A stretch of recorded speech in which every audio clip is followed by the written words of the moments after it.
Salut la famille, bonjour, bonsoir. Mbote bandeko bolandara biso, karande tolobaka. Bonjour, bonsoir, cela dépend de l'ère à laquelle vous nous suivez. La famille lelo toyeli bino sango moko ya mawa, en tout cas na yeko partager yango na bandeko balandaka Ursule Botelwa TV. Nazuma ba message ebele bandeko bokomeli biso bandeko bobengi biso bandeko bolingi botuna boyeba eske pakalowinda kufi Ursule Botelwa TV tomoni balobi pakalowi akufi tomoni boye alors karande boyebi awa eza esika oboyaka koyeba ba verité esika oboyaka koyoka ba verité na kimia nyoso. Alors na ye penza liboso na bino po na to solola na likambu yango oyo bato balobi eza pakalowi. Nzamba pambola bino bandeko tu o bolandaka Ursule Botelwa TV boza ebele ba o bolingaka biso ba o bozalaka wana toujours pona ko soutenir Ursule Botelwa TV. En tout cas nzamba lola a pambola bino. Bandeko nanga soki eza mbala no ya liboso otombe na chaîne na biso, donc soki eza première fois na yo otala Ursule Botelwa TV, alors tolobaka toujours quand vous abonnez activez la cloche des notifications et puis tolobaka tango koti tango zolanda biso, en tout cas ko hésiter te ko s'abonner pour chaîne na biso eza chaîne ya mafinga te awa eza penza place ya malamu ya kozala. Donc tango koti na o awa yeba déjà que oza na yo na esika ya mabete, donc okoti na place ya malamu. Alors ndeko ozolanda biso sayela biso commentaire à bien tango s'abonner activer cloche à notification aimer vidéo numéro na biso eza wana si un souci obengi biso na numéro na biso okomeli biso na numéro na biso soki motune ezali toko répondre yo soki remarque ya kosala ezali en tout cas komela biso na numéro na biso kotia ba remarque na ba commentaire te. Merci mingi na bandeko bozaka wana pona ko soutenir Ursule Botelwa TV na ko partager ba émission. En tout cas na mona ba partage na bino tango bo partage ka email ezongela kanga, donc ba message ba email ezongela kanga na yeba ba nani na ba nani o bazo ko partager ba analyse topé ba émission na biso. En tout cas merci mingi nzamba lola pambola bino bandeko bo sala rapenza ba o bo soutenir ka biso na ba partage na ba j'aime nzamba lola a pambola bino. Karande boyebi tolobaka totanga ba kombo ba commentaire donc biso tozaka biso na bisalia commentaire dédicace, donc tango koti tango zo commenter bien pour biso to dédicace ba commentaire na biso nyoso. Merci beaucoup maman Marie Ngundu, merci beaucoup, merci pour na ba commentaire. Bonsoir maman Marie, bonsoir ndeko Carlito Masamba, bonsoir ndeko Edna Loko, maman Edna Loko, bonsoir, merci beaucoup na mona ba message na yo. Maman Mimi Kope, bonsoir ici Kozaliba, bonsoir maman Sophia Luzitu, bonsoir Mwambombo, merci beaucoup na mona ngipe ba message na yo na WhatsApp. Maman Philbert, bonsoir, merci maman Philbert na mona kiyo na live nzamba lola pambola yo. Maman Antoinette Mbiavanga na moni ba j'aime na yo, en tout cas je t'aime aussi ma maman. Maman Madeleine Aketa de mon cœur depuis Maroc, nzamba pambola yo maman. Et si kozali maman Elima Mbongo, merci beaucoup. Ndeko Simon Diabaz, merci beaucoup. Maman Jeannette, merci beaucoup. Maman Judith, merci beaucoup. Maman Charlotte, merci. Maman Senga Lutumba, merci beaucoup. Maman Blandine Makukula, merci beaucoup. Maman Charlotte, Nzamba Lola Pambola yo. Maman Patience, Vuibundulu, Nzamba Lola Vuibundulu, voilà. Nzamba Lola Pambola. Merci beaucoup na maman Nangai Moko, ma maman chérie, maman Yvonne, maman Princesse Allegria, Nzamba Lola Pambola yo. Et puis pourquoi pas to dédicacer l'issue papa na biso, papa Kalala Bisonga Willy Biaï. Papa nanga, merci beaucoup le lengo zalara vraiment wana pour na soutenir Ursule Botelwa TV. En tout cas Nzamba Lola Pambola bino bandeko tout obo soutenir biso famille Libota toujours na motema Nzambe a pambola bino. Alors message ya pakalowi ezali nini? La famille pakalowi akufeli mwana na ye ya jeune garçon obo moun na teli bino na miniature. donc pona bandeko babangi, pona bandeko batuni, pona bandeko bakanisi lokwa Pakaloui nda kufi, en tout cas Pakaloui akufi te. Pakaloui akufi te, mais Pakaloui a perdre mwana na ye ya liboso. Donc garçon bomoni na tie libino na miniature, azali mwana ya Pakaloui ya liboso. Azali mwana ya Pakaloui ya liboso. Donc Pakaloui abungisi mwana na ye ya liboso ya mobali. En tout cas, epesi pasi pe mawa bino moko boyebi kokufela mwana ya mukolo bongo. Eza vraiment pasi toyebi. Eza pasi kokufela, eza pasi kobungisa mutoyo aza trop cher pona yo. Eza pasi Pakaloui akundi mwana na ye tobotaka bana po tokunda te. En tout cas parents soto abotaka mwana na ye, abotaka mwana po akola pe parents ye boko aboti mwana akoli kundi parents avec honneur, ezalaka bien. Mais lelo Pakaloui azokunda nani mwana na ye, epesi penza pasi. Epesi penza pasi la famille, epesi pasi sangwa pasi o papa na biso Pakaloui akutani nango. Donc ezali nouvelle moko ya mawa pona ba comédien, nouvelle moko ya mawa pona ba comédien, eza vraiment pasi baloba soki comédien moko akufeli, eza lokwa ba comédien nyonso bazui problème. Soki comédien moko akufeli, eza lokwa ba comédien nyonso bazui matanga. Atande bazaka na barando na bango, mena ebisa bino ba comédien balinganaka.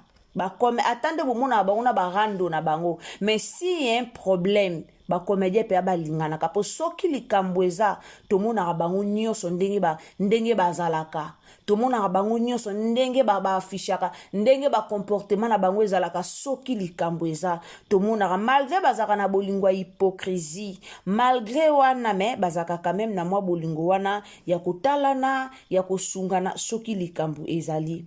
Alors Pakaloui akweli problème abungisi jeune garçon, aza vraiment na pasi na motema. Bandeko bana numéro ya Pakaloui, bobenga Pakaloui, bo solisa ye, bo présenter ba condoléances et puis to soutenir ye po eza moment moko très difficile. Moment o Pakaloui aza nango na minute o eza moment moko difficile makasi. Eza moment moko vraiment difficile makasi na zoe bisabino. Eza moment moko ya facilité. Alors to soutenir Pakaloui et oza malamu mingi bandeko bobanga te ba oboko melinga Pakaloui akufi. Non, Pakaloui a perdre mwana na eto na pasi ya kobungisa mwana biso ya jeune garçon boye o ya koli déjà o ya zana avenir ebele liboso na ye. Donc avenir eza vraiment ebele pi ya makasi. Avenir eza ya munene liboso na ye. Donc peut-être lobi alinga la ministre, peut-être lobi alinga la honorable, peut-être lobi alinga la présidente de la République, peut-être lobi alinga la soki nani mais nzambe azui mulimo na ye. Alors na yeki na message wana na ye nanga ko umela te, na yeki na message wana kaka pona ko partager na bato balinga biso pona ko partager. Excusez. Donc c'est ça na ye nanga ko umela te, na yeki penza na message wana pona ko partager na bato balinga biso na bato bazaka soki bayoki likambo directement babenga Ursule Botelo TV po bayeba na ko poser ba question na bango batu na soki problème ango eza nini. En tout cas merci beaucoup na ba message o na zwaki. Merci beaucoup maman Micheline Mbumba merci beaucoup na ba message na yo na mona ki ba message na lolengo ozaki na posa to ya ko éclaircir yango. Ndeko Raquel Kope merci beaucoup ozaki na posa to ya ko éclaircir. Ndeko Dinem Zola bino nyonso bokomela kinga à propos ya Pakaloui na lobaki na ko ya ko répondre bino na émission na lukana vérifier na yeba soki eza Pakaloui to eza nani yango nakendaki ko vérifier nde na yeli bino réponse oyo ke ezali Pakaloui te ezali nde mwana ya Pakaloui. Nzamba pambola bino.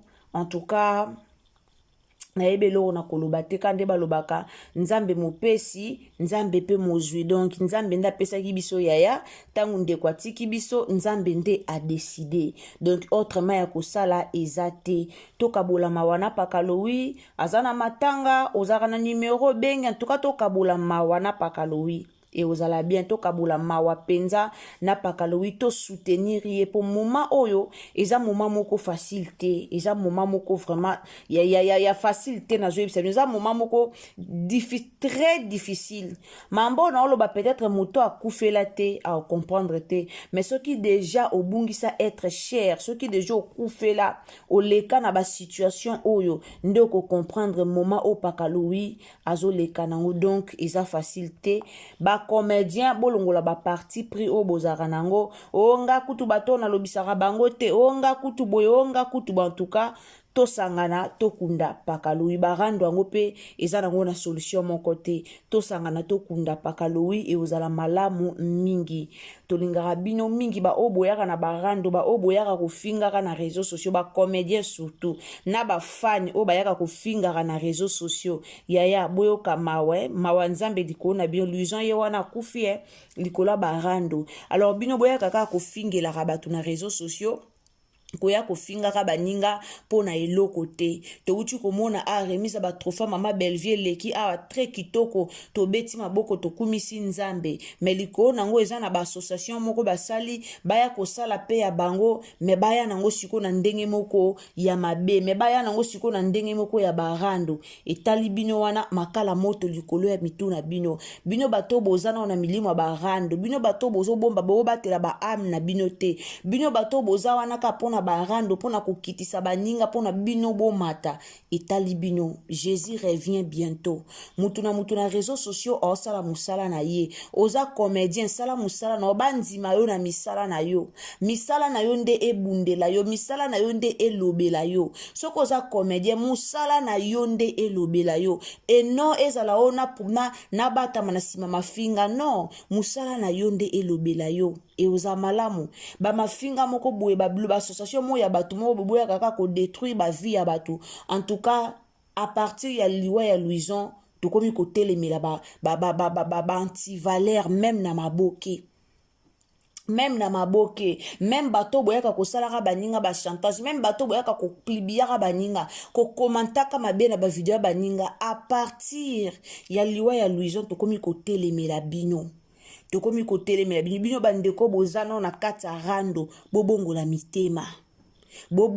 mitema surtout bandeko boyaka kofinga Belleville pona sila aucun jour bomona sila telemi ofinga Belleville do sunga bino bobongola mitema e oza malamu mingi bobongola mitema bomema masumu pona batu moko no baomi bale batelema bafinga na te mais bino bomema masumu ba communicateur à Belleville na mona bango lenge bayaka kaka kotombola ba film à Belleville na mona nanga bango bayaka kofinga na bango te na mona bango bayaka kobeta ba bordir te ba beta ka bino ba bordir soki bino boyeli bango ba bordir nde bango pe bayela ka bino ba bordir mais ka pamba bo l'occasion de rien au mona bango bayate omona bango bayate alors nasi liwa ya Louison écouter ya bato ebele mura ye wana na yoke na video na longwa nanga na barando na tika nanga barando yango nga pe na tika nanga barando na osala su barando te na tiki nanga barando po nini abangi na mokili mais bino bozaka bana tongo midi poka kozwaka ba video bana bato kotiaka ba video bana bato kofingaka bana bato koya kolobaka mabe bana bato balata boye balati mabe bana bato basala boye basali Louison ye wana mibomi po nini kofinga eleki koloba eleki bozaka kolobaka batu musu bazana bango faible batu musu baza faible batu musu bakokaka na bango ba makambo ya réseaux sociaux te et ana batu musu bakokaka pression te ndeko Louison koki pression te atiki biso akoki te yana batu musu bakoka te mais bino boza na tongo midi poko koya kofingaka batu tongo midi poko koya kofingaka batu na réseaux sociaux tongo midi poko bozo yaka pona ko détruire ba image ya batu na réseaux sociaux nzamba omona bino o bosala rawana boyeba ke nzamba mona rabino Nzamba mona rabino. Alors la famille, merci beaucoup. Naiki ko passer vraiment message nanga concernant papa nabiso pakaloui na bakina ya liboso na bino pona ka ko passer bino message ya pakaloui. Donc eza participer mawa pakaloui a perdre mwana na ye ba papa nyonso ya ba comédien en tout cas bo sangana pona ko soutenir pakaloui pona minute aza vraiment faible par rapport ya o ekomelie bo sangana bo lakisa bolakisa amour tomona ba makambo ezalaka mingi na basi mais bino mibali pe bona tomona bokoma kokota makambo yango bolakisa bolingo bosola na pakalowi bozala penza wana po na ye po mwana na ye akufi aza vraiment grand garçon pakalowi na minute aza vraiment bâti par rapport ya situation o ekomeli andimaki yango te akanaki yango te sibitima kaka boye mwana na ye akufi eza pasi pe mawa pona bato bazotuna soki yaya abelaki en tout cas nayebi te soki mwana pakalowi abelaki to abelaki te mais information o nazwi eza kaka ke pakalowi abungisi mwana na ye eza ye moko te par rapport a bandeko bokomeli biso eza pakalowi ye moko te mais abungisi nde mwana na ye. Alors merci beaucoup nzamba lola pambola bino soki okutani na video na biso au aimer, au commenter, au partager biso na Facebook, partager biso na WhatsApp, partager biso na Messenger. Et puis place ya ko s'abonner izakande awa donc biso to zakana biso sans polémique, to finga raté, to yaka na biso na ba matière te ya ko finga bato so indenge nini. Boyebi biso ba o batala biso ba yebi biso. Donc soki ezambala no ya liboso koti, tango za ko s'abonner, activer cloche de notification pour que prochainement tangu tozo lancer ba vidéo na biso omona biso esika nyonso kozala yango bomoni tolobaka quand vous abonnez activez surtout la cloche des notifications nzamba lola pambola bino bokena ba j'aime nanga te en tout cas bokena ba j'aime nanga te botelanga ba j'aime et ozambala mu mingi tokutani à la prochaine occasion bye.